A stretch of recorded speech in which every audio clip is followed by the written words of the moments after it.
you my vote.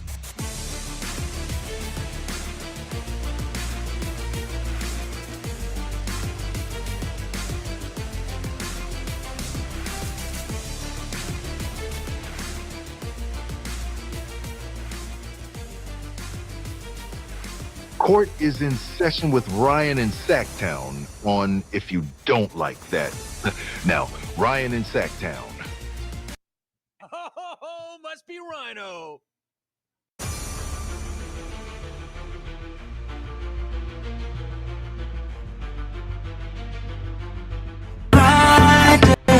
What's up? You made it. It's Friday. It's the King's Court. Court is in session. Game 7. We're here. This is what everybody wanted, right? This is the NBA Finals. Before the NBA Finals, Spurs and Thunder tomorrow night. Game 6 went about as close as I thought it would. So we talked about yesterday. I thought it was going to be wire to wire or close, and it was wire to wire for the Spurs. Looked like a different Wemby, so we can hit that game. We also, by the way, have our, what's it called? It's the Clash in Paris preview coming up at the 4 o'clock hour, meaning we are talking wrestling with Adam, and we have a debut. We are bringing in a guy from Parts Unknown to join the wrestling segment, and I promise you, he is going to make the wrestling segment better. He might go legend on the King's Court, and he's going to be a mainstay around here, like Jerry Reynolds when it comes to wrestling. When he can work it into his time, when the internet is working in Parts Unknown, he will be with us on Fridays. He hits like, have you seen this guy? His handle is the Carolina MIC. Have you checked him out? So he puts together these little videos of like him singing. It's the same song pretty much every time, but he'll kind of tweak it a little bit. It's so good. And it's either about the Hornets, it's about the Panthers, or it's about the Hurricanes, who are looking to close out the series tonight. Check this guy out. What up, Caniacs? I got a question. Are y'all pumped up for Game 5 of these Eastern Conference Finals? Yeah, me too. So let's sound the siren for these Hurricanes. Let's get lit at the Lenny. Come on. Spent $150,000 on a hockey team. How good is this? Go follow him. Spent $150,000 on a tricked out Porsche. Wait, what? Minnesota is too much. Build me a hockey rink outside my house, but the HOA is gonna make this is how you start a Friday out. Some hurricane season ticks. Just might get a tiny home in the sticks. I get some Reese's peanut butter cups. Heck no, Happy Friday. Them all up. Might get me a plane and fly to Spain. Yeah, you're not alone. I don't even know how to fly a plane. How good is this guy? Go follow him. The Carolina MIC. Come on, Hurricanes. It's one guy standing in a microphone throwing Monopoly money. He says 150,000. It's so good. You gotta go check this guy out. Carolina MIC, dude. You are welcome on this show at any time. No, it is a real guy. It is so good. I think I've reposted some of his stuff. It's just, if you appreciate it for what it is, you'll love it. You absolutely will. So, Athena in the house. What's up, Athena? It's not AI. Grant would love that. Yeah. I almost wanted to reach out to the Carolina MIC to see if he could get me a theme song. Let's get lit at the Lenny. Come on. Spent $150,000 on a hockey team. Wait a minute, that's not enough to buy a team. Spent $150,000 on a tricked out Porsche. The teams have actually had him out as well. Like, I think one of the colleges, Georgia Tech, had him out. It's so good. It's really good. Go Spurs, go. Lynn, look, Game 7 on the road is not impossible anymore. It's not. I thought Carter Bryant running through SGA was just one of those moments last night. That's what you need. Like SGA took it like a man. He hit the floor and he actually physically hit the floor. It wasn't, choosing to hit the floor. It was not his choice. It was Carter Bryant's choice. But when you have Wemby that plays that way, and I've got the shot chart up here. We talked yesterday about his average catch position in the half court on the offensive side of the ball. It was so much better last night. Look at that. Look at all those dark circles inside the paint. Once you do that, it gets the outside game going. I mean, that's really what this is. The big thing with this series is, and I know Mike Brown, we always would joke about it, spraying the ball. But the really big thing about this series is who can get to the paint and spray it out. So if you're getting to Wemby and he's a threat in there, obviously, if he has it, or if he's cutting and he's going to be near the paint, that's a threat which might help make somebody help off to go double him. It opens up the perimeter. Same thing is true for the Thunder. When they have SGA that's able to get inside, he can spray out. Last night, they put the clamps on SGA. It's funny. It feels like every other game, the Spurs are able to do this with their defense. The third quarter was so impressive. I believe it was like close to 12 or 13 possessions in a row that they got stopped. So in the NBA, if you get 3 stops in a row, coaches call it a kill. So they got 4 kills in a row. Here's SGA after last night. Third quarter. Yeah, they just punched and we didn't punch back. They were the aggressors tonight from start to finish. They played harder than us, made more shots, were more aggressive. Like, we're in attack mode and we were on our heels. Like you said, we kept it in a manageable spot, but the second half, it just blew out of proportion. Shay, you guys get dubbed back, but I know he's probably limited minutes-wise. What's it like just having him back on the court and trying to get him going, heading into hopefully a Game 7 that he can play? Yeah, it's good to have him back. We just got to find spots for him to play with, like you said, the limited time he's getting. But it's always good to have a guy like that back.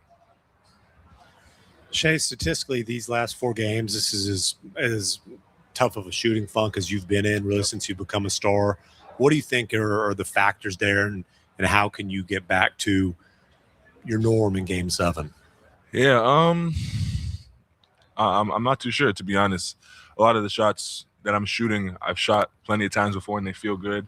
They're just not going in. But yeah, it's too late to abandon my work and abandon my game and who I am. This late in the season, I got to trust it and live or die by it. Oh, boy, that's a tough. You guys obviously haven't lost a lot in these playoffs, but when you have lost, you've been able to respond. Why do you think you guys have been able to respond as well as you have the losses? Yeah, come on. Yeah, we're just a motivated group. And we accept the challenge ahead. Like, every game is going to present a different challenge, and obviously when you lose, it hurts a little more, and there's a little bit extra motivation, and we tend to fight a little bit harder. What's your comfort level knowing Game 7's back at home? Honestly, is anything can happen in a Game 7. Like, it's win or go home. It being in your building is nice, but like it doesn't really mean anything. Like, you have to go out there and be the better basketball team, or else your season's done, and that's what it comes down to. Now it's gonna be nice having our fans behind us and cheering us, but we got to go out there and be better. And if we're not better, our season will be over. So, Spurs fan, here's the good news. De'Aaron Fox can't play any worse in a Game 7. Well, I guess I take that back. He could play a little bit worse and turn the ball over. He is getting you assists, but his shooting has been horrendous this series. So now you have De'Aaron and HB getting a second crack at a Game 7. I said before this series started, there was one key to the series besides Wemby staying healthy. These gentlemen. How's tomorrow going to be officiated?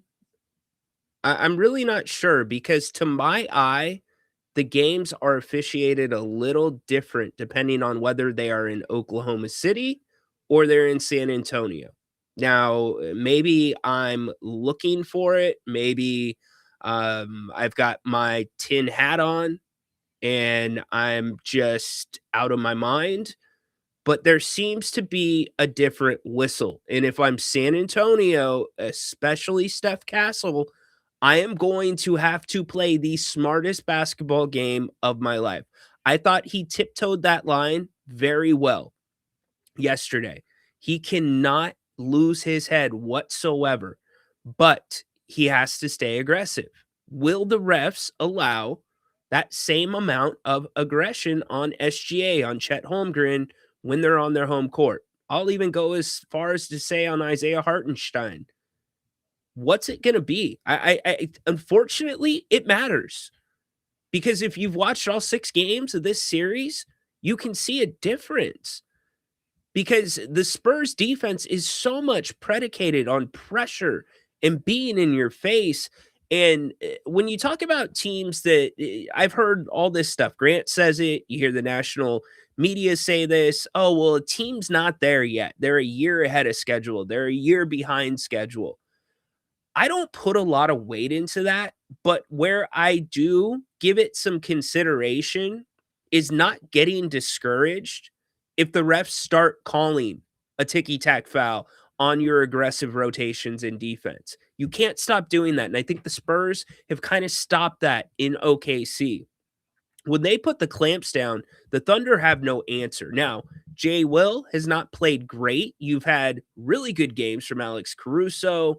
You don't know what you're going to get every single night from a Lou Dort shooting the ball, who's been terrible this series from beyond the arc. And then Jared McCain, what's he going to do? He seems to be a better player at home. But if you look at the last handful of game 7s that have been played, hometown advantage is not as important as it used to be. Home court advantage, I should say. But with this Thunder crew, man, and this referee crew, I just don't know. I don't know. I would really hate to look back on this series and see it at least have an opportunity for people like me that want to talk for a living to look at something and say, man, the refs kind of helped decide that one. I don't want to do that. Like, these two teams are elite. They're playing great basketball. And if you're the Knicks, Patrick said he's already off. How concerned are you about Mitchell Johnson? Holy crap. Or Mitchell Robinson, excuse me. That has me very concerned. Fractured his pinky. He is going to have surgery and going to try to play after the surgery. But that's the dude you're counting on if the Spurs advance, to be hanging on Wemby, to try to negate Wemby at the rim. That's a rough injury to have. So keep an eye on that. Let's check in with all of you. Yeah, Tay, I'll put it in the chat. If you want to call, you can hit the link that's in the chat. You can scan the QR code that is on the screen. If Wemby focuses on defense, the Spurs are nearly unbeatable. I mean, if Wemby focuses on defense and catching the ball deep, they really are. And think about this too. They're pushing it to a game 7 with 2 of their best players in Dylan Harper and De'Aaron Fox that have been injured. And De'Aaron Fox has not given you really anything when it matters. Can he turn it on in game 7? What did he have in game 7 here in Sacramento? 27, 29, and he was playing with the hand injury. Shown the home court advantage. It's all refs. Kind of is. You know, I really like Tony Brothers. That's the problem. Like, I really liked him before this postseason. And I don't put that all on Tony Brothers. I do put that a little bit on Adam Silver. Grant and Ryno will be together on Monday. Glad you brought that up, Jeff. Getting tongue-tied here. Hold on. Need some more fuel. There we go. As Damon Bruce, my buddy, would say, the sip of the day. There we go. Smooth. Anyways, Grant and I, a couple announcements. Mondays going forward, we will be doing a show together. at 7 p.m. here on the channel. And then Jerry Reynolds this coming Wednesday, every Wednesday, will be joining us on the King's Court. It's going to be fun. If you have not been a part of a Jerry Reynolds day, they're great. They are awesome. They're some of the best shows of the year. And it's not just me, it's you all. You're involved. We take your questions. Heck, sometimes we even take your calls when it comes to Jerry Reynolds Wednesdays. Can you post the song in the chat? I don't know how to do that, Athena.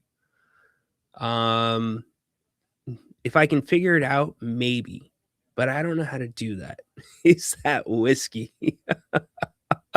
No, John, it is not. It is Hawaiian coffee. That is what it is. Yes, love the Jerry jingle. Oh, that's right. I forgot about the Jerry jingle. We might need to update the Jerry jingle. I'll think about that while we go to our man down in SoCal. Hey, what's up, dude? Hey Ryan, happy Friday. How you doing? Friday, buddy. How are you? Good. So my estimation or prediction for tomorrow is that Thunder win Game 7 by 2 or 3 points. I think they're gonna go into the fourth quarter tied, and I think the game's going to be tied until the last minute. And at this point, I'm going to believe that Shea is going to deliver, whether it's an and one or mid-range jumper. So I'm gonna go with Thunder winning by 2 or 3 points tomorrow. But I give the Spurs a chance to potentially beat the Thunder, by a bigger margin if they're able to shoot the three the way they did last game. I think they made like 8 3-pointers, if I'm not mistaken, in the first quarter yesterday. It's very interesting though how similarly these teams are constructed. Yes. If you look at the Spurs, obviously they have one superstar. Yep. And no all-stars around that team. I mean, Fox made the all-star team twice, but that was because he got added on because of injuries, both Correct. times. And Yep. Castle and are all-stars, but not all-stars yet. So those are constructed around one superstar and really excellent role players. Devin Vassell and Johnson has been with the Spurs, for like 6 years under tutelage of Greg Popovich and have developed into such players. And if those role players can hit the threes, I could see the Spurs winning tomorrow. But also on the road, obviously the role players don't play very well, so a little bit concerned, as to whether they're going to shoot well the way they did at home. And with you too about Robinson, we might be looking at the NBA Finals tomorrow night. So, Ken, thanks, Ryno. Hey, appreciate you, Tay. Thanks for the call, brother. Yeah, we very well could be looking at the NBA Finals tomorrow night. I don't think so. I think the Knicks, the Mitchell Robinson thing is troubling. The Knicks did not have any trouble scoring on the Thunder in the regular season. I think it was like around 125 points, but this is a different game than they played in the regular season. The way that it's being officiated, it's a different style of basketball. So I think the Knicks, if Mitchell Robinson can be just somewhat effective, I think, it'll be a series. They match up better against the Spurs. No doubt to me, they match up better against Spurs. I freaking love this guy. Can't believe he's calling in. Have not talked to him in a minute. He dropped off, though. Darn it. Mr. Moss, call back. Would love to talk to you. John, maybe that is what Hawaiian coffee is to you, but I am trying to conduct a show here. Like, do you think I'm trying to go all Joe Namath with Susie Colbert? I want to catch you. I could care less about the Jets struggling. Not trying to do that, John. It's actually it's a toasted coconut and caramel Hawaiian coffee. It's really good. And it went on sale. That's what made me particularly happy about it. Moss, what's up, dude? Ryno, what's up, man? What's up, brother? What's going How on? you been? It's been a minute. I've been doing all right. You? Yeah, same here, man. Just living, working. Try to stay out the way a little bit, man. Um, Not much. I mean, same thing you're doing, right? Just enjoying, the end of the season, postseason, conference finals, and looking forward to the finals. Yeah, I want you know the game as well as me. What's your thoughts been on the postseason? It's been inconsistent game by game, right? I mean, the Thunder won 2 in a row games, I think 2 and 3, but other than that, I've been a little disappointed in the Spurs after they won a game. They'd come back with in my opinion, not the right mindset, right? When he comes out, Yeah. kind of lackadaisical a little bit, kind Yep. of nonchalant. And I think he is the key to their success because it's a domino effect, right? I mean, he Yep. fuels the fire. And so when he starts off aggressive and he's playing downhill, now you get your Cassels, your Champagnes. Darren hasn't had the best series, Fox. No. But what I think he has done is cut down the turnovers for Stefan Castle. And Yeah. so Castle goes from having 20 Ryno in the first 2 games. First two. You remember when Cade had 19 in the first two, and it's like, Yeah. I'm you never just- going to see this again. And then Castle goes for 20. Castle does it. And we know Ryno in these type of series between OKC and San Antonio, defensive minded teams, every possession counts, right? Every possession counts. Every technical foul counts, right? You just can't give points away. You know what I'm saying? The Spurs have done an awesome job defending. I think OKC has done an awesome job in their wins, right? Obviously, AJ Mitchell and Jay Williams has kind of not played as much. I know Jalen came back last night, only had a couple, I think he played 10 minutes. And yeah, I'm not so sure I'm okay with him playing in game 7. It's almost like he's hurting them when he's on the court. He can't move. He has no lift, no energy. He jumped off the opposite leg in saw the that? third quarter. Yeah. Yeah. Did you catch that? I did see that. And Yeah. I was listening to a show today and they had mentioned that. You know what I'm saying? I know OKC wants another playmaker, ball handler without AJ being there. So I understand the urgency of him trying to come back and rush back. But I think it comes to a point where if you can't give me I would feel better about this if this was versus probably any other team but San Antonio because of their aggression on defense, right? They're going to make Jalen Williams have to make sharp cuts, quick, decisive moves. And I think his leg is just not allowing him, his hammy is just not allowing him to do that. You almost have to question Coach Diagno for bringing him back in game 6. If you were going to bring him back, that you've got the safety net of game 7. You give him the extra 3 days because when you're playing back-to-back night or, every other night, those 3 extra days really do matter. Yeah. And also too, and that's why I thought last night was key. If you're OKC, find a way to get that win. And then the final start next Wednesday on the 3rd, I think. Mm-hmm. That extra time, those days apart, would have been crucial. Now you got game 7 tomorrow, was kind of shortened that recovery time. Yep. I've been disappointed in the national media, Ryno, with the foul baiting and the referees. And, it's just, I think that's getting kind of old, right? Can we pinpoint some possessions where guys are flopping, blah, blah, blah? Of course you can. I mean, I can do that through a 2-game season, right? Yeah. And so I think that's getting kind of old. One thing I do appreciate about this series is that it gives me like an old school feel. Yep. Basketball, you know what I'm saying? Mm-hmm. Do you know that the Spurs have kept OKC under 100 points? I want to say 3 of the 6 games. Yeah, it's all 3 games that they won. Oh my God. Yeah. So, every possession is just tough.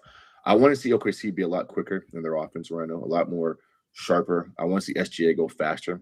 You let that Spurs defense get set. Now you're working versus a set defense, a shot clock. And if OKC is not going to open up the offense and guys aren't hitting threes, now SGA is working versus, a pretty damn good defense. And now you're seeing the inefficiency, you're seeing the forced shots, and you're seeing some of the turnovers. But what do you think? Their mixture of quickness and size, San Antonio on their rotations, it's insane. Like last night in the third quarter, when they play defense like that, it is freaking suffocating. Like you're backing up. It's impossible to get an inch. I'm okay, like with your take. like I agree with you. Maybe we're making a little too much about the flopping, but like to your eye, you don't think the officiating has been inconsistent? Oh, there you go. You're back. Okay, sorry about that. Yeah, you're good. You don't think the officiating's been inconsistent? You feel like it's Oh, been all right? absolutely. It's been inconsistent on the home games and away games, and I kind Yes. of made myself a note on who's refereeing. Scott Foster, I forgot the guy who did the game last night, Zach Barra, or I could be wrong with the naming, but It was it was Zach Zarba. yeah, Zach Zarba, and so he's a little bit more. I'm gonna let you play, right? Whereas Scott is, I'm gonna let you play, but it's Tony Brothers who is kind of like, I don't know. It's like he just has a way of refereeing, and so I agree with you. The refs have been an issue in this series. Ryno, if you're going to call it physical, I'm okay with that. Yes. Be consistent throughout the game and let these guys get to it. If you're going to nit it, then be consistent on both ends of the court. You can't change the rhythm and the pace of the game, especially when we got two evenly matched teams, because now, not only from us fans, but these guys can't get in a rhythm because guys are getting called for ticky-tack fouls. And so, yeah, I'm with you, man. I mean, I've been disappointed in that as well. Absolutely. It's like, and I said this a couple of days ago, in the regular season, the guys kind of know where that line is at. And the teams in the regular season that play a little more physical, they're more difficult to referee against because that's their baseline. But when you're Adam Silver and you turn the dial from like 20 to 90 with what's allowed in terms of physicality, once you let it get to a certain point, you can't rip it back. And just as you said, if you try to rip it back during the game, you get a third quarter like we saw a couple of games ago where there was like 40 free throws shot and just zero flow. And Ryno, I'm glad you brought up Adam Silver, because did you check him out on Pat McAfee and some of the things that he got to? I didn't like those responses. Right? He thought the officiating was just fine, and I think Adam Silver has had a tough couple past years with the gambling allegations, now this fouling stuff, and just some other things as well. But Adam needs to get this league back in order. I think it's getting away from him a little bit. He still has control, but there's some things that I think some people, up there in New Jersey, Secaucus, New Jersey, they need to get into a quiet room, you know what I'm saying, and kind of iron out some of these things, because there's no consistency. I want to get your thoughts on something real quick, and then I'll let you go. Yeah. We praise the Lakers for drafting awesome centers, right? Kareem, Shaq, guys like that. The San Antonio Spurs, David Robinson, right? 91. Tim Duncan, 96. And now you go get a Wemby. Yeah. And so you talk about, getting, I'm not going to say getting lucky, but being in the right position in the right timing. They 100% got lucky with Wemby. They were not supposed to be in the running for the top pick. You get number 2 pick and you go guess again on Rutgers, Dylan Harper. Yeah. That kid's 20 years old and plays like a seasoned vet. Yes. Yeah. You're spot freaking on. That team is going to be scary. I think they will be better than OKC in 2 years. Consistently better than OKC. They have a ace in their pocket. They don't need Ryno I Fox. They can use him as a trade bait. Long as Dylan and these guys keep progressing and ascending, then they're able to say, hey, Darren, you know what? We appreciate your services, but these youngsters over here, they got it. Hey, Darren, you can come here, and then I can bring in a backup 4, right? I can go get another backup center, right? I like Cornette. He's cool. But we know when Wemby goes out the court, they're going right to the basket. I got a point, and then I promise I'll let you go, man. No, you're good, dude. I could do this all day. On and offs with Wemby and Shea. Wemby right now is a plus 55 when he's on the court. SGA, when he's on the court, is a negative, I think it's like negative 30 something like that. He was at a 0 yesterday before game 6, right? Throughout five games. He is a negative on the court, whereas Wemby is a positive 55. And I said pre-series that, Wemby would be the most impactful player in the series. and I was on a podcast with a friend of mine, and he argued me to the moon about this topic and this conversation. But are you okay with the conversations that SJ is being put in with? You know, MVPs and championships and scoring titles. And I've heard guys say that he's surpassed D Wade, and you know, guys have mentioned the Kobe's and him. I mean, they're putting. Oh, yeah, not Kobe. Okay. We can talk about D Wade, and you know, we can start talking about that level, especially if he wins a title and gets the Finals MVP and the MVP 2 years in a row. But to start talking about Kobe, and no, and I don't even think. Guess last point. I promise you, man. Yeah, no, you're good. My brother and my friend went to Tom's Watch Bar yesterday. Yeah, to watch the game, but we also went down there yesterday earlier because we like to go, because we're into like cards, like baseball cards and basketball cards, blah blah blah. Yeah. The car show, the card place is down there. Tom Brady owns. Tom Brady opened it. Yeah. Guess who was inside there when we went there? Aaron Judge, because you know they're paying. Really? That's right. They're in town. Yeah, so I guess Aaron goes to every single Guru card place. There's one in the Bay Area as well, I heard. And so we're in there, and he walks in, and I'm like, wait a minute. You know, at the Sawyer too, right? If you didn't know, that's at the Sawyer. Yeah. Which is right there. And he walks in, Ryno. This dude is bigger in person than what I thought he was. Huge guy, cool dude, right? Little standoffish a little bit. Shook his hand, chatted to me for like a second or two. You can tell he wanted to get in and get out. I respect it, no worries. Yeah. But yeah, man, he was in there, and he walked in peacefully. And I think the average sports fan, if you saw him, you wouldn't know who he was. But you know, I know who Aaron Judge is. You know what I'm saying? Yeah. So, cool. MLB does a shit job of promoting their stars. They just don't do a good job of it. So, dude, right, you're the man. I appreciate you. Yeah, no problem, man. All right, let's catch up. Let's stay in contact, man. Yep, for sure. We gotta catch up offline. All right, appreciate you, dude. All right. Mr. Moss, dude. I could chat hoops with him all day. What he brought up about the differential with Wemby on the court versus SGA on the court, the explanation to that differential is now last night the Spurs played really well with Wemby out of the game, but the bench scoring has been dramatically different for both sides. The Thunder's bench has been excellent scoring wise in some games, and the Spurs bench has been awful in some games. So that has gone into those numbers as well. Let's keep the phone calls coming. Lynn, what's up, dude? Hey, Ryno, how are you doing today, man? Dude, how are you? You ready for Game 7? Oh, yes. They can't not believe they got to Game 7. After what I saw Game 5, I was hoping that they would show up in Game 6, and wow, they smashed the Thunder in the mouth. And I just couldn't believe the Thunder, being the defending champion, laid an egg in San Antonio like that. That is just crazy now. So if you look at it, there's been 12 games between these teams this season.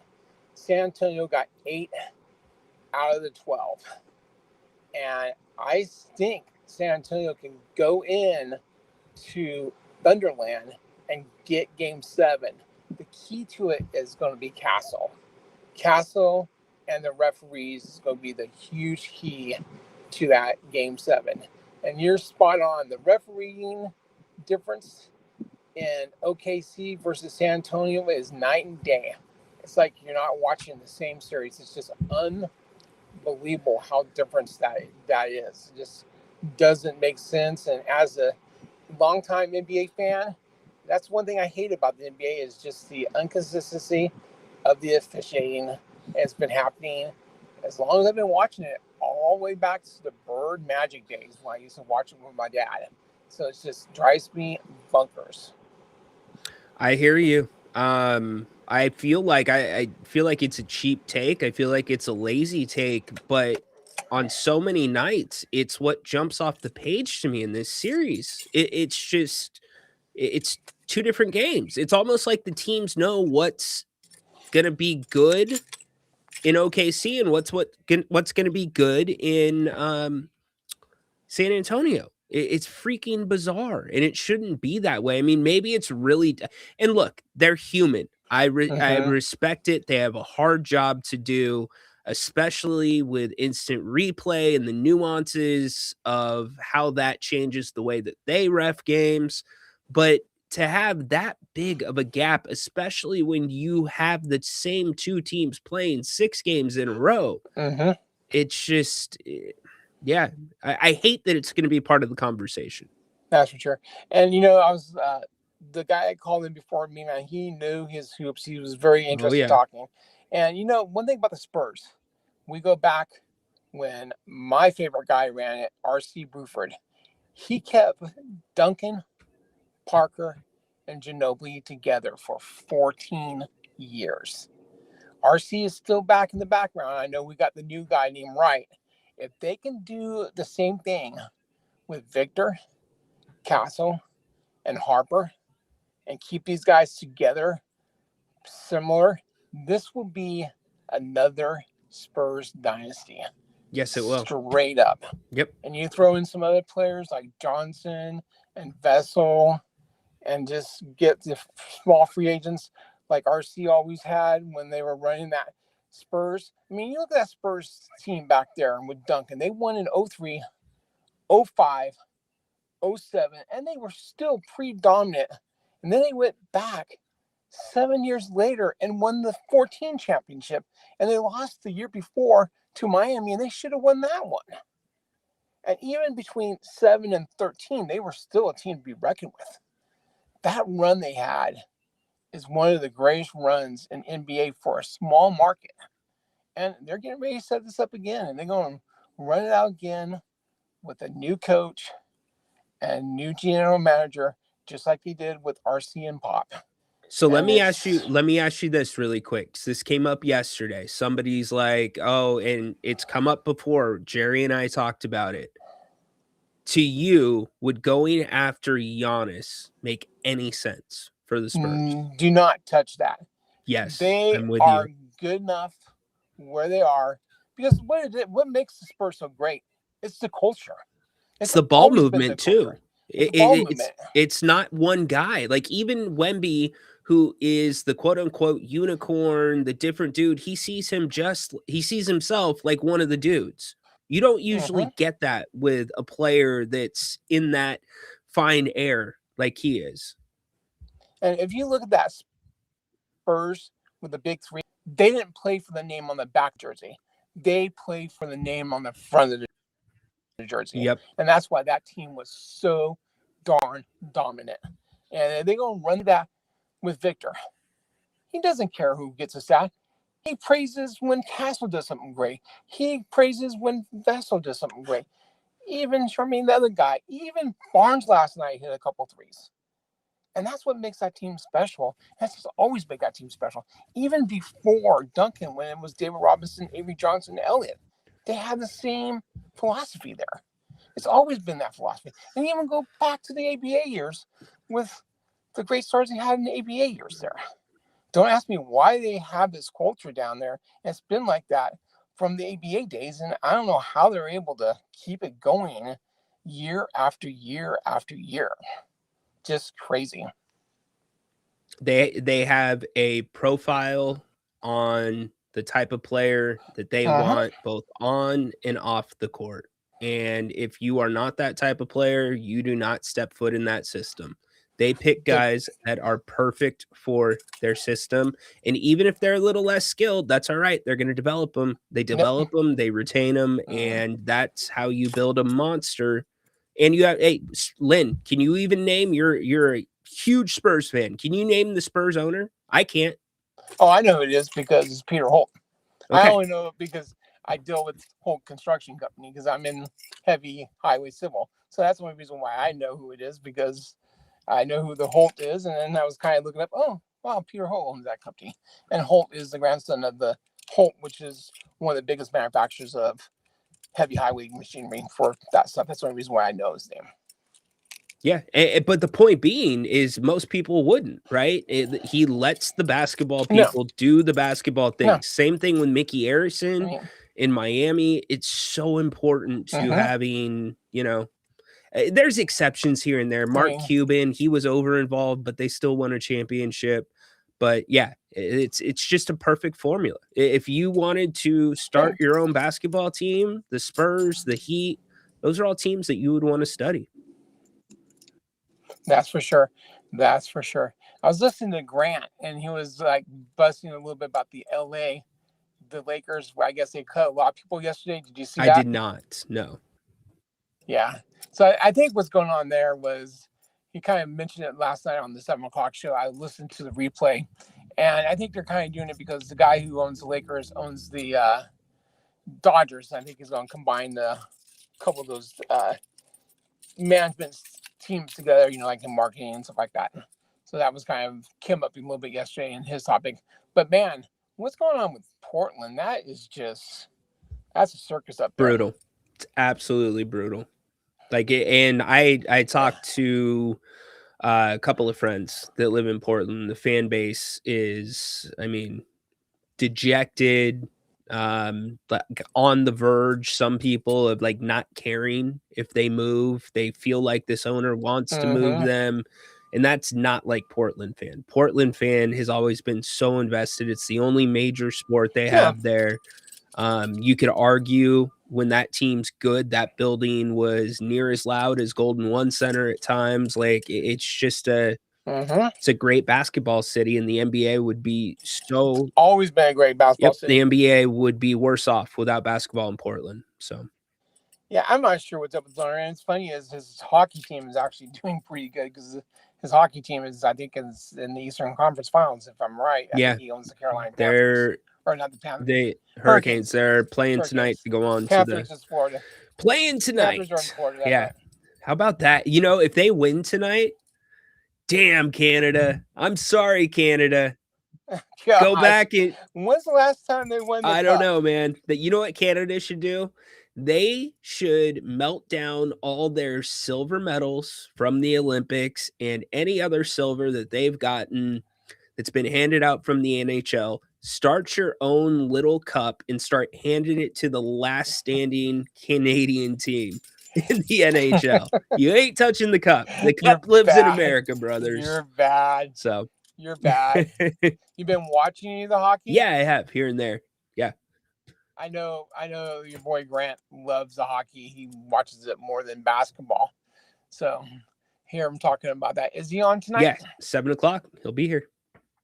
Gotta listen to him tonight. Maybe give him a call. Give him a ring. Yeah, it's gonna be a great weekend, man. Great weekend. I got a Game 7 and I got another IndyCar race. They're racing in Detroit, so can't wait to see if Felix can win back-to-back or see who will win the Detroit Grand Prix. Lynn, what's with the milk at the end of the Indy 500? If I had to make a list of beverages I would least want to drink after being in a car for 500 miles, it's probably milk, my man. The milk has been a tradition, and that place is built on traditions, and it's came out a long time ago when one of the drivers grabbed buttermilk, and that's when it starts. So it's a big thing there. It's funny because before the race, the rookies actually have to go to a dairy and milk cows. So if you're a rookie, you have to go milk cows. So give me an example. Mick Schumacher, the son of one of the greatest drivers of all time, his dad, Schumacher, drove for Ferrari. He had to go milk a cow because he was a rookie at the 500. And they have a list of who. It's a big deal. It's a big deal, big sponsorship. It's kind of funny. It's been going on forever. It's just one of the traditions. Just like in the pre-race, you have the salute. You got the taps playing. You got the home in Indiana at the end before you start the cars. Just so many traditions that race that makes that race so amazing. And hey, most of the time you drink champagne, but there you drink milk. Yeah, and then you douse yourself with it. Yeah. Sometimes you douse yourself. The funny part was talking about Felix. He doused himself with it, and he was there till 10 p.m. doing interviews. So No. No. This thing gets done at 3 o'clock their time. I think it got done 1 o'clock our time, so 4 o'clock. So he's there for 6 hours interviewing all these different people because, the 500 is the greatest spectacle in the world. And he's there till 10 o'clock doing interviews. and he's douching. Last year, Pelot was smart. He didn't doubt himself. He took a sip of the milk, and he didn't doubt himself like a lot of the other drivers did. He did smart because I don't think he want to be sitting in the milk. Yeah, no, thank you. No, That's thank for you. sure. All right, That's for dude. We'll sure. break down Game 7 on Monday. I appreciate you. Hopefully, it's a Spurs win, and we can continue to talk. But hey, if they don't get there, this was an amazing year for the Spurs, and they are ahead of schedule. And hate to say, NBA fans, be wary of the Spurs. And you know what? I will be back yelling, "Go Spurs, go!" And I'll probably get some of these fans all mad at me again, like they used to at the old radio station. But I don't care. Spurs Love basketball, they play right. Sacramento, something here to learn. Watch the Spurs. Amen. See you around. Bye. Appreciate you, Lynn. Man, I got to get Lynn on Rome. Lynn, if you want to be on Rome, let's talk. I think you could do some good stuff there. No. So if I wanted to bring out Hedstrom bacon, I would talk about Canadian bacon and round bacon. I would talk about how did you know this about Canada? If you go to Costco and you buy milk, which we were just talking about, it doesn't come in jugs. It comes in bags. Yeah. Bags. Who puts their milk in bags? Poor Canada, man. Poor Canada. 1983. That is brutal. I like San Antonio, except the Riverwalk smells like pee. Now we're going in on cities. I'll drink milk, but I won't douse myself in it. No, see, I can't even drink the milk. I'll be so tore up, man. Give me, instead of the milk, give me what John was talking about earlier. Now when the team is struggling. And then I'll just hop on the mic and do this. I couldn't care less about the team struggling. That's what I'll do. Let's see. When you win the 500, you don't smell like milk. You just smell like roses. I don't know about that. Mr. Moss, always a great call. He knows his hoops for sure. Yeah, it's funny talking about the Giannis thing. You would throw off just the chemistry with that team, and it's scary how much chemistry they have at that young of an age. Probably the right move down the line, because I believe off the top of my head, I'm going to ask Peter, my fact checker, to go check this. But off the top of my head, Fox's contract is a 3-year deal. And I think what that was them on their timeline saying, we are going to have a championship in this, at least one in this window, with De'Aaron's contract, preferably in the first 2 years of De'Aaron's contract, because that position that they need the most right now is the backup rim protector. If they could get a backup rim protector, and, you know, Kennard's done his best. I respect what he's doing, but if they could solidify that with somebody that's really like, watch the heck out. Just watch out. 4-year deal. Okay, so that's right. Then it was the first 3 years that I was thinking of. It's a guarantee for them in their minds that they're going to get a championship in the first 3 years, and then you can look to make a move maybe in the 4th. But Fox he was important to what they did in the regular season as well. I mean, we were talking about a team that played well when Wemby was still out. So they just got it rocking, man. And I love what Mitch Johnson's doing as well. I think Mitch Johnson has done a tremendous job. Kings held workouts today. We did not talk about this yet. We talked about it yesterday. They had some guys in, most notably, you had somebody that played in the national championship from UConn, a name you might remember, Alex Caravan.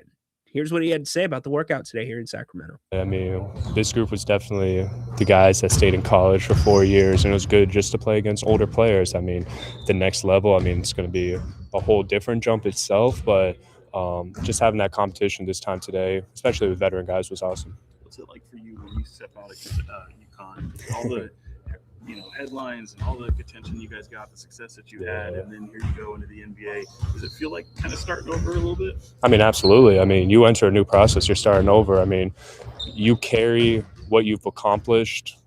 I'm carrying what I've accomplished at UConn with me, the winning pedigree. But at the end of the day, at the next level, when you step on the court with other players, they don't care about that. You're really restarting. You're really trying to gain your own ground, trying to find an impact, the way you can impact the team and help win. So, in a way, you are starting over, but you want to carry that confidence of what you've done in college with you. The talent that you guys had and the way you played, does it compare similarly to what you see in the NBA style? I mean, definitely. I think at UConn, we run a lot more plays and a lot more we're a lot more slower and just play at our speed. NBA, the tempo, the pace, it's a lot faster. And then I'd say just the read and reacting too. I mean, we got at UConn, I was doing a lot of read and reacting to plays, and that's going to be the same thing at the next level, just reading what the superstars do.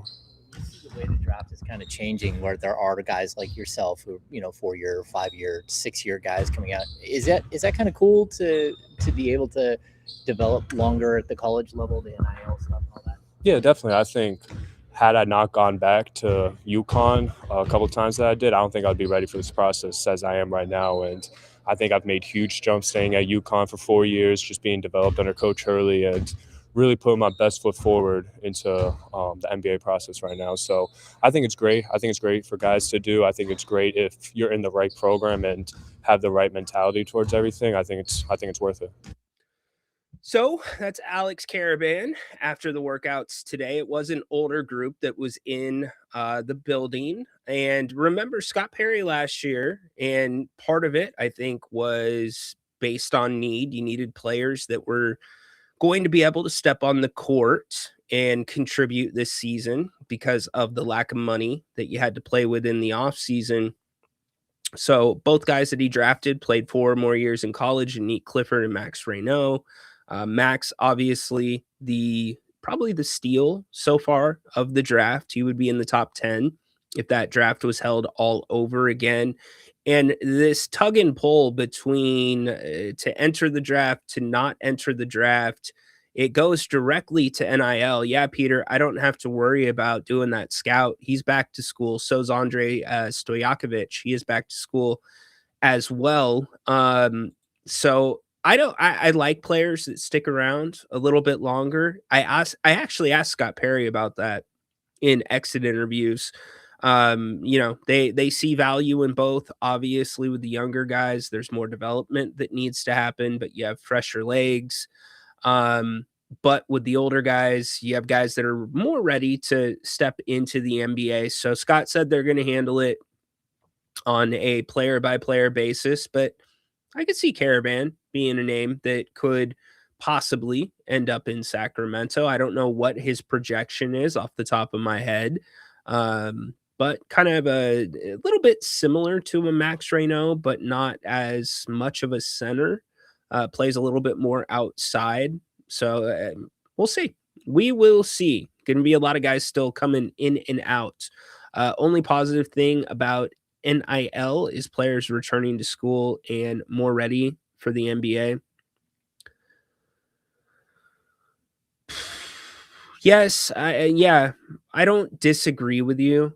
And we've got wrestling coming up in about just over 5 minutes. We'll have the debut of our newest wrestling correspondent, along with Adam, as long as the internet in parts unknown is working. But yeah, it does help. But I don't know. I think it would help more if you had a better system in place. I've always been in favor of athletes getting paid. Always, always, always. But I can't stand the transfer rule. The transfer rule only hurts college basketball. It hurts that product. Because what was so great about March Madness back in the day was, the mid-majors, your 12, 13, 14, 15, 16 seeds, those were usually teams that had been together for 4 or 5, 6 years in some cases. And that's why you had those fun matchups. You had a lot of, excuse me, so scratch my back, variance in terms of what would happen in the tournament. They were able to compete a little bit more with some of the better teams because a lot of the better teams were ones and dones. But I can't have guys playing in the G League and going back to college. You've got to clean it up. Got to change the wrestling, or not the wrestling, but the transfer rule. Does anybody think Peja wants his son to come to Sacramento eventually? I don't know. You'd have to ask Peja. Yo, Ryno, still picking up the remains of my shattered jaw off the floor after Silver's concoction for the lottery yesterday. Me too. If you weren't with us yesterday, if you are a Kings fan, if you're Scott Perry, if you're Doug Christie, and you know what this year is going to be, another year of probably taking it on the chin, it just means that you have to play as close as you can to the rules. Any judgment calls about guys sitting out versus playing, anything that might look like you're sitting a guy out for rest management, you can't do it. And you've got to hope. I would not be as worried about battling it out for the bottom three as I would be about having a good case to argue to the commish that, yo, we just suck. We stink. We did everything we could. In a fair model, you know, we would be in the top three, or at least have the top three odds for the first draft pick. Because remember, the back end of that, Adam Silver has the power to change odds, move picks, etc. So you gotta play it by the book. And I thought within the rules, so like if the speed limit for tanking this year was 70, I thought the Kings went 75.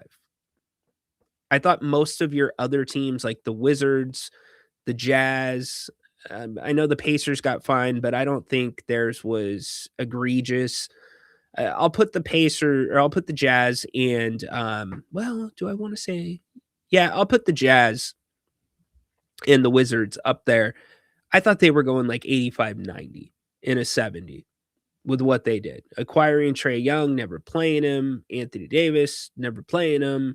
It's just a joke. Just sending Jaren Jackson off for a surgery that it was something that he was more likely playing with for a while. It's almost like, okay, let's find a reason to me for you to have surgery.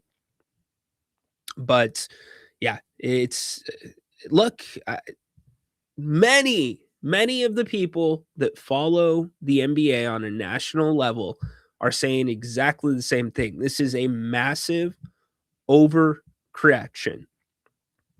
It's a massive overreaction, but it's the point of it, 'cause they felt like the tanking this year was a massive outlier. And that's why there's like a 3-year sunset on this thing. It just stinks as a Kings fan that it lines up with you being smack at the start of a rebuild. It stinks. Braden Smith, point guard, his mid-second round pick and has good numbers at assists. Thank you very much. Underclassmen in the second round doesn't work out. Yeah, you usually see those guys in G League at best. In my opinion, Fox will be traded after this year, especially if the Spurs win a championship. Bring on Giannis. No chance. See, Peter, I am so, and I asked Lynn too. I wanted to ask Mr. Moss. I am so against that. You're going to throw off the entire flow of what you have going there. It's addition by subtraction. It's too much.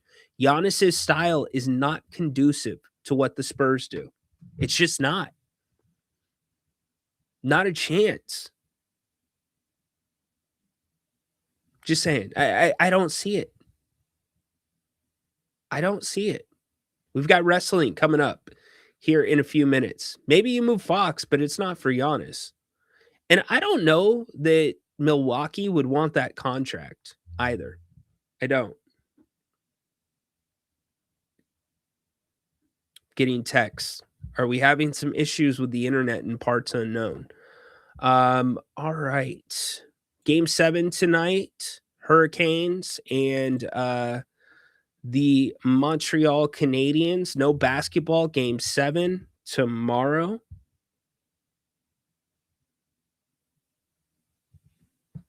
All right. Parts unknown as we're looking here. Let me check my text because my phone's blowing up. Let me resend this. Maybe I didn't send it. All right. Hey, Mark Uso, tell him it's coming right now. Okay?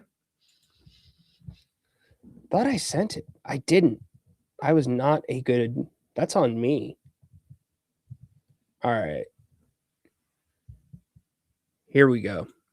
We are going to be starting wrestling in just 2 seconds. Let me get this off, and we will be good to go. That's on me. Parts unknown. That's on me. All right. There we go. Adam in the lobby, tell him that it is sent. So this time every week, we get together. We talk wrestling. There is a WWE. What do they call it now? Not live event, premium live event going on. It's overseas, which means SmackDown is going to be overseas tonight, starting here in about 1 hour. Let's bring in the man that you know, Mark Uso. Mark Uso, what's up, dude? Can you believe that we are hopefully going to be joined by our newest addition here on the wrestling segment? I can't believe it, if I'm being real. I know. I can't believe that it finally came to fruition. We are all right here, brother. Are we here? I think you sent him the link. He said he's in the lobby. I don't. Should we give him like a Danhausen entrance? No, I did. I did the proper entrance. I've got that set up, but I don't see him in the lobby. Interesting. Okay. Let's see.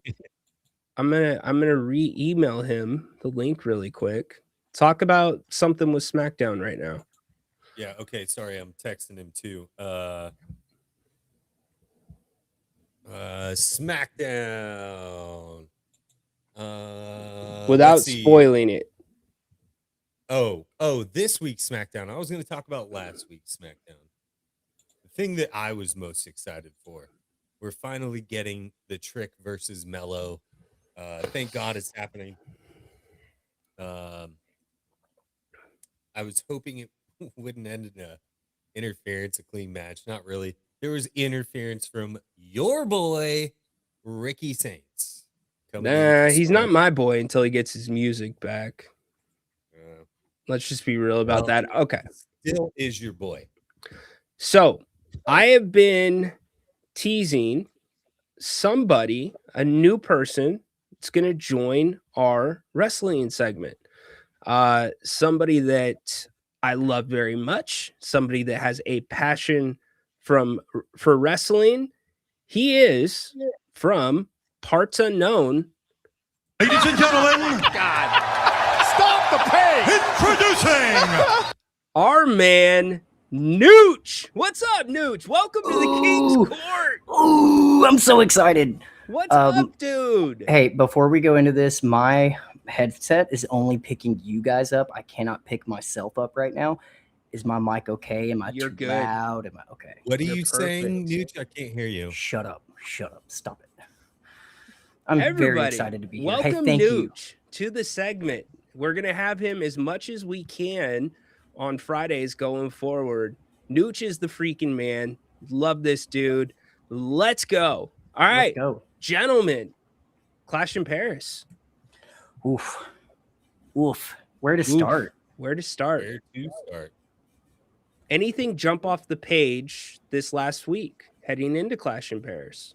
So I'm not privy to SmackDown this week. I hate to admit it. I did not catch. Wait, that's tonight, isn't it? Yeah. So clearly I haven't seen SmackDown. I did watch Raw. I want to know, and I know I'm not the guy to ask questions, but it's ask burning questions. Yeah. I want to know what the two of you expect out of Roman versus Jacob Fatu. Adam. This is a tough one.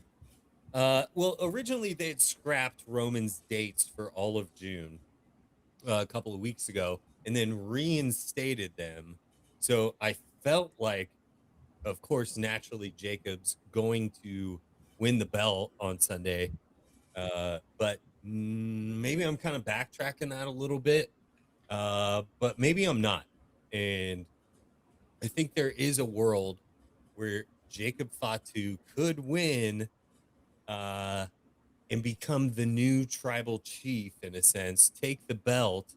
But I think what's going to happen, Zilla Fatu, I don't know if I mentioned this last week on the show. Zilla Fatu, who's Umaga's son. Is it Umaga? Yeah, Umaga's kid. He just left his House of Glory belt in the ring after last week's event. So I think we could see some other outside influence that's not necessarily going to feed into the bloodline, but maybe you see a Zilla Fatu end up with a Jacob and a Tama Tonga and maybe something else in there. So I think we might see a lot of involvement from different Tongans over the weekend.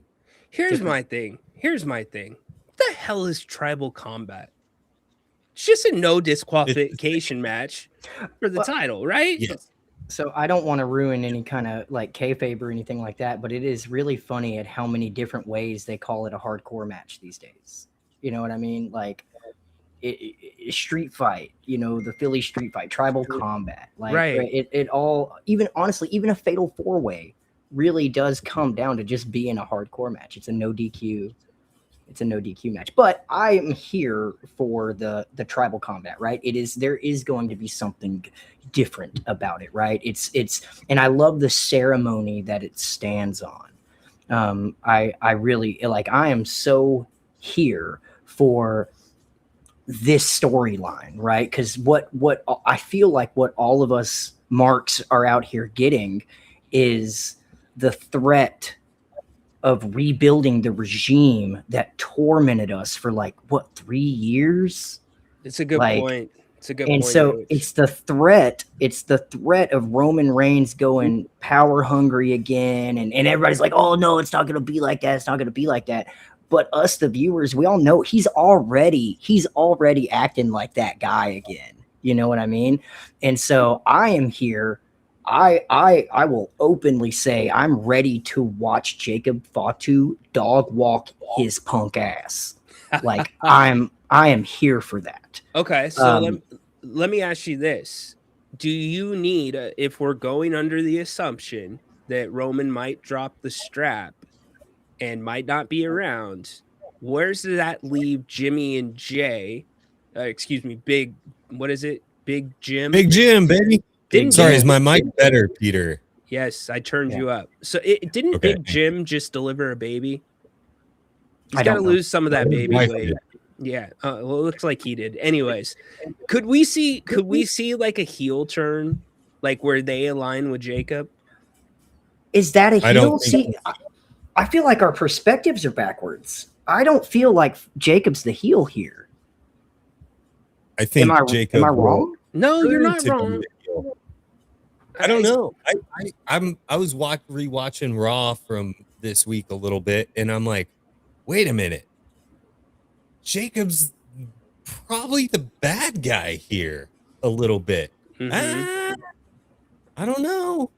See, he's doing heelish things. And he's doing heelish things, but this is the perfect world where there's not heels and there's not faces, right? Sure. It's really, and that's actually what's funny is that is what the angle is right now. I feel is like, depending on your perspective, Roman Reigns is the heel. Depending on your perspective, Jacob Fatu is the heel. Regardless, we're at an impasse, and someone's leaving with the strap.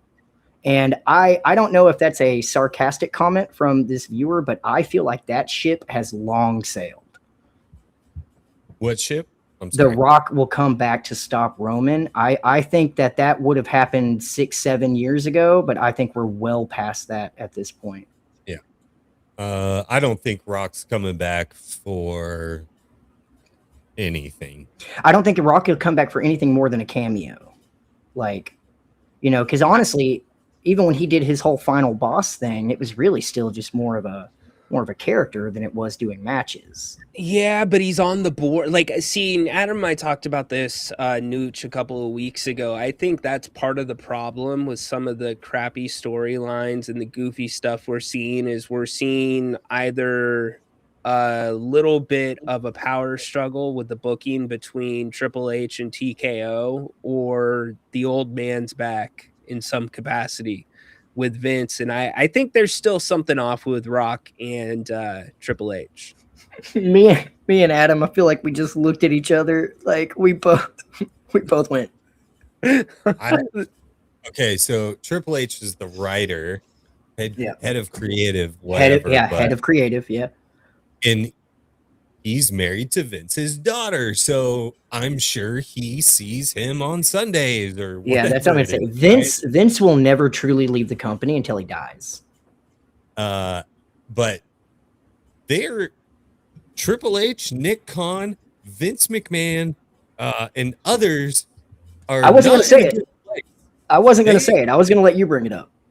Okay, so for those of you who don't know, their court case, apparently those four and maybe Steph, I forget who it was, but it was definitely Nick Khan, Triple H, and Vince, used something to absolutely erase everything from their telephones with text messages, whatever. And go ahead. And Sorry. everything that they are being accused of now will be considered as true. And this is a big problem. It's a big deal. But it couldn't be a big problem if Undertaker takes over WWE story writing. Yeah, either him or Shawn Michaels. Triple A right now. Yeah. Interesting. Yeah. Shawn isn't necessarily listed in there, but I'm like, geez, it's Shawn Michaels. I've seen what he does. No, see, I think Shawn's really turned around his life in that aspect. He's pretty committed to his belief system. And what the hell is wrong with Shawn Michaels' eye, by the way? Like, you can never, like, he just doesn't, he can't look you in the eyes. That's why the hat's always down so low. Anyways, oh boy, a little weather. Sign of autism. Yeah, it's true.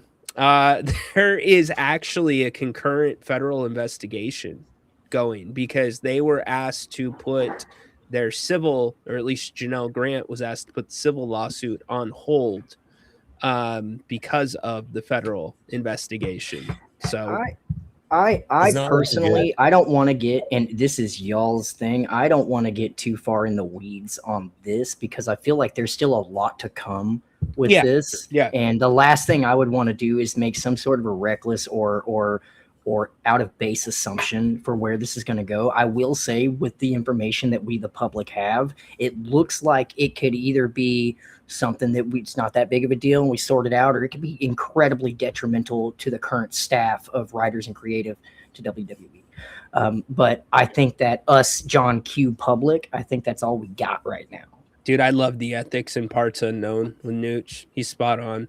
But Brock Lesnar's back too. Anyways, okay, so back to Tribal Combat. Yes. Okay, I have one real quick take. What I think is going to happen and what I want to happen are two completely different things. What I want to happen, I've already made pretty clear: the dog walking. I want the dog walking. But I honestly think that I think we're going to rebuild the regime. It might not be 3 years long or anything like that, but I really believe that we are giving it all back to Roman. I think he is going to have the Usos at his side again. We're going to grab all the gold and we're going to relive a short moment of that 3 year long tyrannical regime that we had. And so that's what I see coming. And if that's not what happens, I'll be surprised. But I also want to say I am here for that. That's not the story that I want, but I will enjoy Roman building it up for someone to tear it back down. Adam? I'm sorry. I still love the bloodline with the Usos and Roman. And even Solo. I personally love Solo, but I actually think this might be the time that he gets dethroned. And then so I think of Jacob doing these heel tactics, right? He never acknowledged Roman. Whatever else, like he didn't become part of the bloodline. He didn't acknowledge Roman. That's heel stuff. And I think if he can build a heel faction as champion, now Roman becomes the face. And it becomes not like an underdog story, but maybe more of like a redemption story. Yeah, a comeback. With him as the good guy with the bloodline, whatever that looks like. And you could have two bloodlines go at it together. You know, I mentioned Solo. Solo is so young, and I just think that he has to be the future of the bloodline at some point. And you've got to work in the youngsters. Jay and Jimmy are getting up there. Roman's up there. How do we continue this story? Because I think there's still tread on the tire. Dude, what more could you do for Solo? He fought Roman Reigns for the freaking Ula Fala. Is that what it's called? Ula Fumawala, whatever. Yeah, the Umafala. He fought Roman Reigns on the Netflix debut for that thing. This dude's had his own faction. Bottom line is he's not sticking with the audience. Like it's sticking just with me. Okay, he's sticking with you. He's got it. The look has to change for Solo. He looks like a broke ass limo driver when he's not in the ring, with his leather gloves. Something has to change there. But I also don't think Jacob's ready for the title. Like I think you can actually hurt Jacob by putting the title on him. I have to disagree with you there. I think that them leaning into the story of Jacob not being ready for the title, you know, Roman being like, "Oh, you're not ready for it," like that. I think that that's a good little bit, but to actually say that Jacob's not ready for the title, I completely disagree. I think he's got the momentum. I think he has the intensity, and right now, as far as a storyline goes, I feel like he is handling the spotlight of going after the tribal chief. I think he's handling it really well. So I personally think that Jacob Fatu would make an excellent champion at this point, although I don't see it being a long title run. Yeah. Okay. I agree with you, Nooch. I'm with Nooch. I am all for Jacob. I'm with Nooch. You're with Nooch? No, I'm with Nooch. There's enough of me to go around, gentlemen. Hey, appreciate that. We said keep it PG, dude. So I am down with Jacob winning the title, but it needs to be dominant. It needs to be a dog walk, like Nooch said. Yes, like no, he needs. It can't be like backdoor annex, somebody else taking Roman out. No asterisks. It's got to shock the crowd. Yep. There's no chance you're going to have a tribal conflict match or whatever the freak we're calling it without interference. That's the whole point, though. But at the end of the day, Jacob doesn't need anybody interfering on his side. Exactly. But he's going to. I calling it now. Zil Fatu will come in and back up. He will neutralize the Usos. And there's another piece because there's two Usos. There's got to be another neutralizer on Jacob's team. Solo Sikoa. That's what I'm saying. But I don't think it's Solo. I think it's really going to be Tama. So I might be out of the loop. The last I remember seeing anything about Solo or Tonga, they were just like that was actually at the SmackDown that I went to, where they kind of stood in the middle of the ring with the Uso. You know, there was a little bit of a thing. But if I remember correctly, Jacob Fatu is not beefing with any one faction. He says, all of you get out of my way. I'm going for the gold. I don't need Solo. I don't need Jimmy or Jay. I'm taking down Roman, and I'm bringing the gold home with me. And I truly think he can do that. Okay. Last question on this. What about Royce Keys? They're both from the Bay Area. He gonna get involved in this? I think there's a world where, Jacob builds a bloodline that isn't actually blood. Sure. All right. I mean, we did it with we flirted with that with Sami Zayn, and it worked really well. Fair enough. Sammy in the bloodline really changed it for me. I enjoyed Sammy being there. What's going on with Sami Zayn, by the way? No clue. I think they just don't know how to write for him right now. I think his gimmick's gone a little bit stale and people are bored with it. Yeah. It just doesn't have any flair on it right now.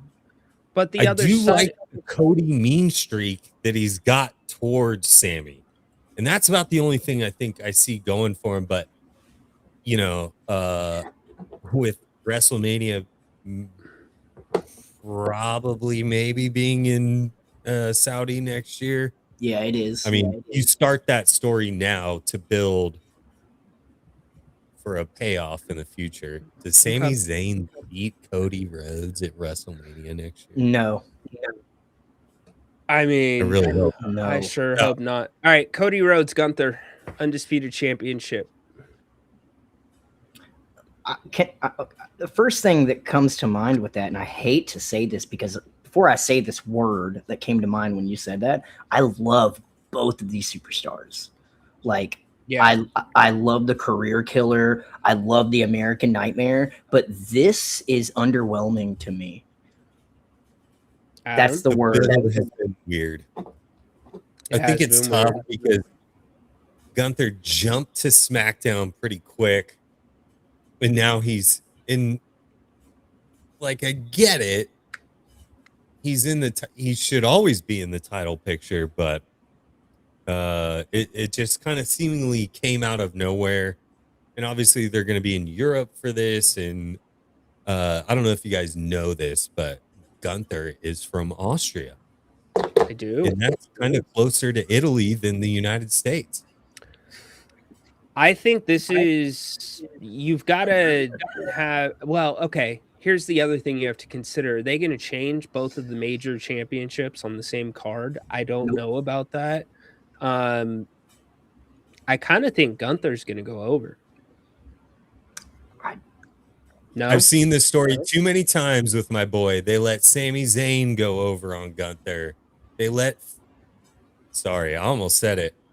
They let Jey Uso choke out Gunther at WrestleMania last year, which was the worst thing to happen of all time. But they've rebuilt him up by taking Cena out. So, Nooch, go ahead.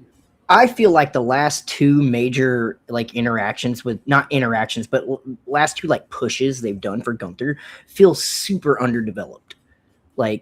I just feel like it's rushed. I feel underwhelmed by it. Like I said earlier, I feel like the potential for the story is there, but I feel like they're keeping all their focus on the bloodline stuff. And I personally, as a viewer, am not sucked into this beef at all. I mean, I'm here for it because I love the product, but I'm kind of indifferent on it, to be honest with you. They just don't do anything to help Gunther be the meanest, the baddest. Yeah. I know he retired Cena and Styles, but they just don't they do that stuff and then they cool him off for a month. You're spot on. He was getting nuclear heat from the crowd for weeks, and then he just disappeared. Well, and that was the first time that I've ever seen him get the type of heat that he actually deserves. This dude is the best wrestler in professional wrestling. And they don't. It's like everyone else. It's like Joe Hendry. What are we doing with Joe? Nothing. You haven't played Joe's entrance music once since Nope. he's arrived to the main roster. You And come they- out and have him do his sing-alongs. And they killed. It looks like they killed the say his name and he appears bit, which I'm actually really bummed out about. And the only That's reason I'm the saying whole it looks point. like they killed that bit is because who was it? Paul Heyman, the Vision. Vision was backstage and they were talking about Joe Hendry. They said his name like 4 or 5 times, and I was waiting on him to be like around the corner or something, and it never happened. And I'm actually really sad about that because I love to say his name and he appears bit, and I feel like, and I'm not trying to topic jump here, but I feel like they're doing the same thing with Obafemi. I feel like the writing isn't there for the potential that you have in the superstar. It's long-term storytelling. Oh, see, I think Oba they've handled perfectly. The Oba open stuff's been challenge, I disagree. I think the open challenge stuff is like we don't know what else to do, and we're doing the open challenge until Brock Lesnar has a 28-day retirement. Like that, like if we're gonna be real about it, if you look back in the timeline, he does a 28-day retirement between every freaking pay-per-view. Yeah, it's Like true. it's and I love Brock Lesnar. Okay, I'm a late '90s 2000 kid when it comes to wrestling, so I was there for his career. I love Brock Lesnar, but I just once again, I'm not going to say I'm underwhelmed by it. I just feel like a talent the magnitude of Obafemi needs to be handled a little bit better than an open challenge until you bring Brock Lesnar back. I don't know. I don't have a problem with the open challenge. It's the amount of open challenges that are going on right now.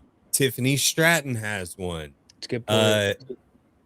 Carmelo had one. Sami Zayn. Dragunov. I'm forgetting Carmelo. Exactly. Ilya Dragon. On and on and on. I don't have a problem. I think the open challenge is great. It's exciting, but you can't. They don't have anyone to face Obafemi. No, they don't. They have really any don't. realistic opponents. You need like to put over a Tonga, who actually I thought had a great match with Shinsuke last week. I think he could be a great opponent for Obafemi. But it's like they hype these people up. They get them right there.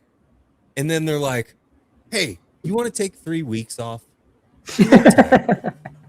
Yeah, look, you and I talked about it. You and I talked about it last week, Adam. I think that they booked themselves into a corner with Obafemi, and you either have to do like a 3-match series with Brock Lesnar where Oba picks up an L in one of them, or you have to and the blow off maybe leads into Brock's retirement with somebody else like Gunther per se, if they go that way, or you have to put the title on him. And if you put the title on him, it can't be a short run for the way that you've built him up, and you don't, to Nooch's point, have challengers for him.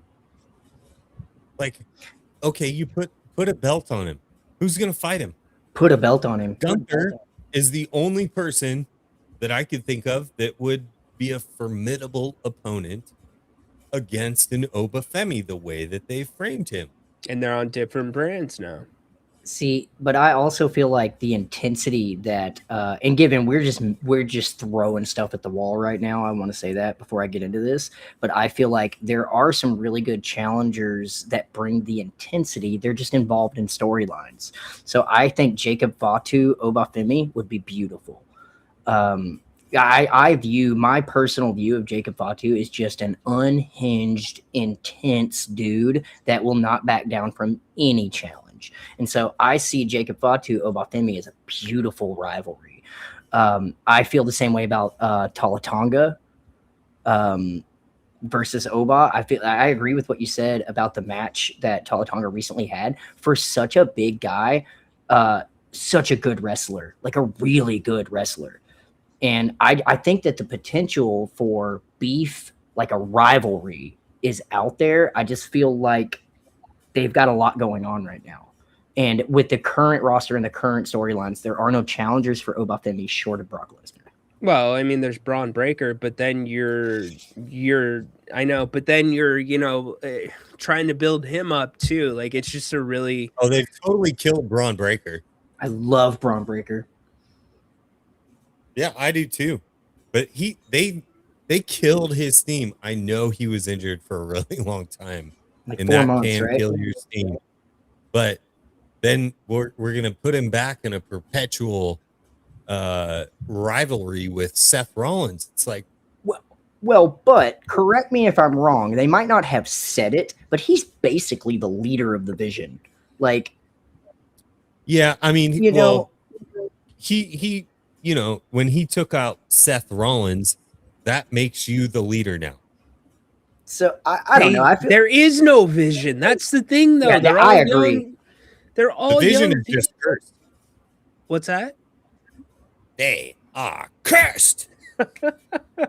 They literally, the idea of keeping the Vision going is freaking toxic because they're all young guys. They're all trying to come up. Like you've got to break them up. Toxic. Like, just get rid of it. You know what I mean? Get rid of it. They need to get rid of the Vision. They need to get rid of the MFTs. Don't bring Tala Tonga out in that stupid face paint like you drugged all the rest of those guys. Wait, got fired or still meanwhile, the Judgment Day just gets a pass. Oh, bro. Yeah, I've just given up on the thought of them ever breaking up the Judgment Day. So it's just To going to be me, what it is.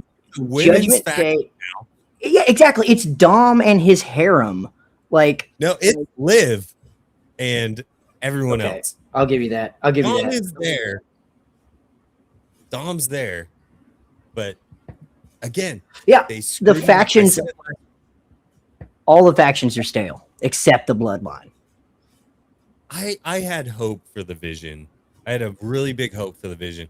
We need not NWO style faction, but we need something like that. Someone who's, and I'm not saying do that with the Bloodline again, but you need like I think it's where we're the going. NWO was great in a sense of like you gave certain people who might not, they wouldn't be over. You gave them a home, and now they had some sort of like affiliation, and it was like, ooh, I don't want to mess with Buff Bagwell in that top hat. He's dangerous. He's in the NWO. We don't have that anymore. The MFTs, no one considered Tongaloa dangerous, right? There's something. I mean, roast me if you want, but I think we need a sort of NWO-ish faction. And I again. feel like 2 or 3 years ago, that's whenever Edge formed the Judgment Day, and that whole storyline broke out with the betraying Edge and Finn Balor and Dominic Mysterio and Damian Priest. I feel like that was so close, man. And that's actually the reason why I'm kind of upset at the Judgment Day, and I feel like it's stale, is I feel like it had a lot of time to really build up this bad boy faction, and they've done nothing with it. They've done nothing with it. And so I agree with what you say, but I think they had it in their hand. They were on the course with Judgment Day, I think, Yeah. a little bit. When Damian won the belt and Rhea had the belt, the problem was that everyone loved Rhea so much that it wasn't getting the reaction that they wanted for the Judgment Day. 100%. You could even take that action to Io Sky being in damage control. Just doesn't work. You love Io Sky too much to make her a heel. You can't. It doesn't work. Yeah. And damage control, man, that was kind of a mess to begin with. Hated it. We don't have to go 5 years back or however long that is. I mean, yeah, not a fan. The Miz and Kit Wilson are kind of the best faction going right now, and they're a tag team. Loving. Actually, dude, and Damian Priest, R-Truth. Damian Priest, R-Truth, love it. Kit Wilson, The Miz, love it. What and does so Meepaw random. mean? Yeah, I know, so Huh? random. What's Meepaw mean? Waypaw. Waypaw. Yeah, what's that mean? It's like a Puerto Rican slang. It's like gosh, I'm spacing now, but I think it's like, let's go. And we all have Google. It's a terrible design. I It's thought it meant it's Waypa time. No, exactly. Like most of us that don't speak Spanish are like, what is Weepa? And honestly, I didn't even know Damian Priest was part Puerto Rican. I had no idea. Yeah. Hey, are we getting a before we wrap up, are we getting a grouping with Tiffany Stratton and Chelsea Green, or Yes, but it should have been 3 years ago. It should have been when they both came up. In it should have been like the cute hot girls, like they're totally the mean girls. And you need a Kiana James in there. And maybe you even add Julia got her hair redone. She got rid of those braids and stuff. She looks like a star right now. They totally redid her look, which was fantastic. But you need like, can you add a Blake Monroe to that? And you have this like, I the love hot Blake chick Monroe. action. Yeah. Yeah, I think they would crush it and just take all the belts. Do a tag team, the U.S. title, and a heavyweight or the Universal or whatever you want to call it. May I ask a quick question? Oh, I have no take on that at all. I'm sorry. Hot take, burn me alive. Not a Chelsea Green fan. Not. I know. Not a Chelsea Green fan. I'm gonna step out of here right now and let you two settle this. Okay. Wait. Now hear me out. I'm working on it. I know he's grabbing his Chelsea hat. Come on, bring it on. Come on. Yeah. You're it. I crossed a line. I'm sorry I crossed the line. Adam, I still love you, bud. Thank goodness he doesn't have the spandex outfit on. Oh, man. Okay, I'm coming around on Tiffany Stratton. I'm coming around. But honestly, the it's Tiffy time thing just it's cringy to me. I kind of hate it. I'm sorry. So I don't really have a take. I don't. But I do have a question. Sorry, dude. How dare you talk about Chelsea like look, you and I will use all the expletives we need to off the air. We'll sort this out before we come back next week. But I have one question. I will let you guys. I'll shut up and let you guys take over and do your thing. Oba versus Brock. What do you see happening? Adam? Hold on, I'm adjusting my cat. Oh my god. Chill, Adam. Oh my god. Oh my Adam Green. Adam Green. Oh my god. Hold on. My take is that they should have just retired Brock. Yes. But what do you think will happen? That's what I see. Who do you see coming out on top? Oba, Brock Lesnar. It's stupid. I hate it. Just retire Brock if you're going to retire him. I don't need the fake out, all that crap. I agree. You know what? Chelsea Green.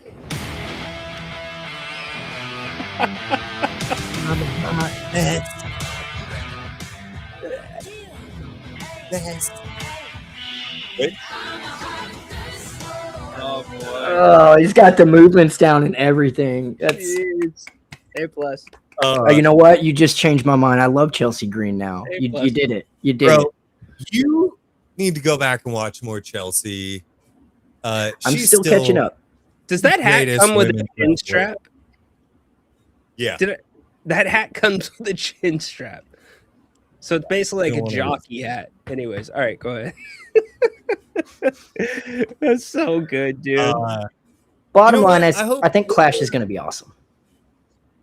I think so too. I hope Oba buries Brock. You Yeah. know what? You screwed over the fans with the fake retirement, the fake emotions, and all that. So, Captain Crunch, I got your Captain Crunch, dude. Reach in my pocket. Hey, so do we have a lineup for all the matches? Can we like zoom through? Yeah, we do. Yeah, we do. I got it right here. So Right, you we already talked about Roman. Okay, we talked about Yeah, Roman Cody and and Jacob. Gunther. Cody Gunther. I am going to say Gunther. Cody. I'm never going against my boy. The Ring General. Gunther. Okay. But he will probably lose to Cody, which is yeah.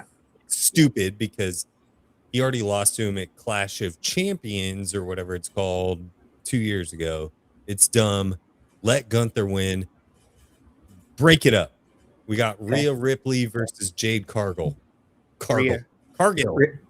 Ripley. Talk about another bad faction. Cargill and B-Fab and Meechin. There could By the be way, a lot of. if this helps you, by the way, Minchin is Korean for crazy. Ah, I did not know that. Good job by you. Becky Lynch, Sol Ruka, another title match. These are all title matches except Oba. Wait, Go I ahead. didn't say who I think's gonna win. My bad. I think freaking Jade Cargill.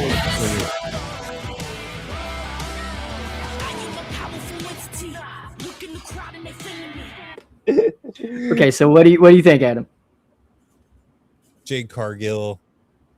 I'm gonna take Obafemi. Just put Brock in the dirt, dude. Let's be done with this. Retire Took a weird Brock turn. Lesnar. Brock didn't come back to retire in Italy. I know. This is gonna be. I'm gonna go off the charts. This is gonna be a non-finish. Something's gonna happen. The ring's gonna break. Something will happen. You will And not that's- have a winner in this match. I agree. I don't necessarily agree with that, but I love that take because that pushes us more into the Titan versus Titan thing. Like we still haven't sorted it out, so we're not done. Yep, 100%. So rather than what did they call me with the hat on, Captain Crunch? I actually feel like the Stay Puft Marshmallow Man from Ghostbusters 1. That's fair too.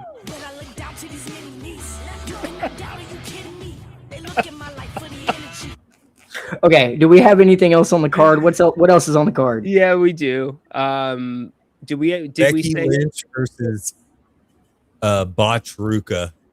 I have a Dude, take on this. You were her biggest fan, Nooch. Go ahead. I have a take on this. I was.